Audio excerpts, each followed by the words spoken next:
क्या आपके बालों में या आपके दाढ़ी में चकत्ते चकत्ते की तरह बाल झड़ गए हैं और उसको आपको पता नहीं चल रहा क्या हो रहा है? तो शायद आपको एलोपेशिया एरियाटा है। तो आइए जानिए इस वीडियो में कि एलोपेशिया एरियाटा क्या है।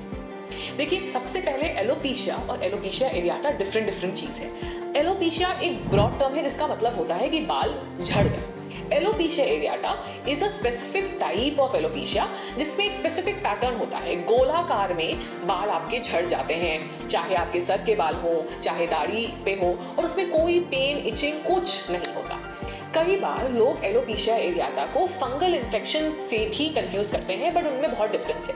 यूजुअली एलोपेशिया एरियाटा किसी भी एज में हो सकता है, एडल्ट्स में ज्यादा होता है, लेकिन फंगल इन्फेक्शन जो स्कैल्प का होता है वो बच्चों में ज्यादा होता है। एलोपेशिया एरियाटा में बस बाल गोल गोल झड़ जाते हैं, उसमें ना पेन होता है ना इचिंग होता है, लेकिन फंगल इन्फेक्शन में रेडनेस, स्केलिंग भी होती है, बाल टूट टूट के गिर रहे होते हैं। तो इस तरह से आप एलोपेशिया एरियाटा और फंगल इन्फेक्शन को डिफरेंशिएट कर सकते हैं। बट आखिर ये एलोपेशिया एरियाटा होता क्यों है?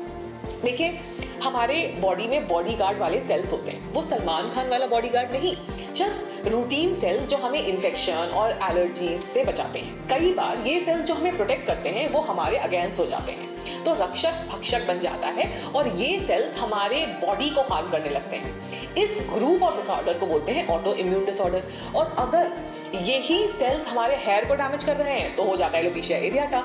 अगर स्किन को डैमेज कर रहे हैं तो हो जाता है विटिलिगो। उसी तरह लिवर को डैमेज कर रहे हैं तो auto immune hepatitis and so on. तो आपको पता कैसे चलेगा कि आपको एलोपेशिया एरियाटा हुआ है? यूजुअली कई बार बार्बर आपको बाल काटते वक्त बोलते हैं कि आपके कुछ चकत्ते चकत्ते बाल चले गए हैं, या बियर्ड ट्रिम करते वक्त आपको दिखता है कि कोई एक पैच है जहां पे बिल्कुल बाल नहीं है, क्योंकि आपको कोई पेन इचिंग कुछ नहीं हो रहा था, और फिर आप घबराते हुए डॉक्टर के पास जाते हो। तो डॉक्टर आपको क्या क्या ट्रीटमेंट दे सकते हैं? आपको हेयर ग्रोइंग लोशन दे सकते हैं जो कि यूजुअली आइदर मिनॉक्सिडिल होता है उसमें या स्टेरॉइड होता है। आपको वो कुछ टैबलेट्स भी दे सकते हैं। वो यूजुअली वो टैबलेट्स तब देते हैं जब आपके बहुत सारे चकत्ते चकत्ते बाल के जा रहे हो, क्योंकि वो टैबलेट्स जो होते हैं वो इम्यूनोसप्रेसिव टैबलेट्स होते हैं। और ये इम्यूनोसप्रेसिव टैबलेट्स की डोजिंग बहुत इंपॉर्टेंट होती है कि अगर ये डोज बहुत ज्यादा दे दिया तो आपकी इम्यूनिटी इतनी कम हो जाएगी कि आपको इन्फेक्शन होने के चांसेस हैं, और डोज बहुत कम दिया तो आपके बीमारी पे रिजल्ट ही नहीं आएगा। और तीसरा होता है स्टेरॉइड इंजेक्शन, जो लोकली इस पैचेस पे डाले जाते हैं और धीरे धीरे बाल रीग्रो हो जाते हैं।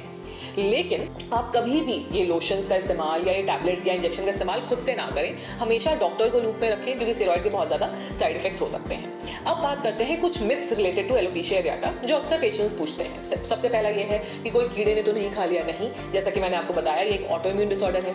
फिर कुछ लोगों का कहना होता है कोई फूड एलर्जी, कोई ड्रग एलर्जी, वाटर एलर्जी तो नहीं है। जैसा कि मैंने आपको बताया, ये एक अंदरूनी बीमारी है, इसमें बाहर का कोई रोल नहीं है। ऐसा नहीं कि आपने कोई पर्टिकुलर दवा लगा ली है या दवा खा ली है या कोई खाना खा लिया है या किसी तरह के पानी की एलर्जी हो गई है। ये एक अंदरूनी बीमारी होती है जिसको होनी है, हो जाती है।